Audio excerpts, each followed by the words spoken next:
আপনি কি জানেন একজন প্রকৃত মুমিনের আদর্শ কি? নবী করিম সাল্লাল্লাহু আলাইহি ওয়াসাল্লাম একদিন তায়েফের ময়দানে গেলেন ইসলামের দাওয়াত দেওয়ার জন্য। সেখানে মানুষরা তার কথা তো শুনলেনই না, বরং তাকে অপদস্থ করলেন, অপমানিত করলেন, তাকে নির্যাতন করলেন। এমন নির্যাতন করলেন, তাকে পাথর মেরে তার শরীরকে ক্ষত-বিক্ষত করে দিলেন এবং তার শরীর থেকে রক্ত বের হয়ে তার পা মোবারক পর্যন্ত ভিজে গেলেন। এমনটা নির্মম নির্যাতন করলেন তায়েফের মানুষরা।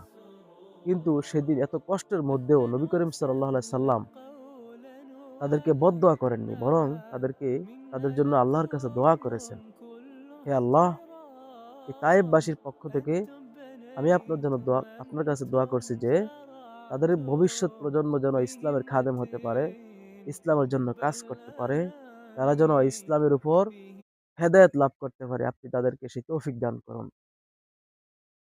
একজন এই ঘটনা থেকে আমরা এটাই শিক্ষা গ্রহণ করতে পারি যে ধৈর্য, ক্ষমাশীলতা ও মানবতার চরম উদাহরণ।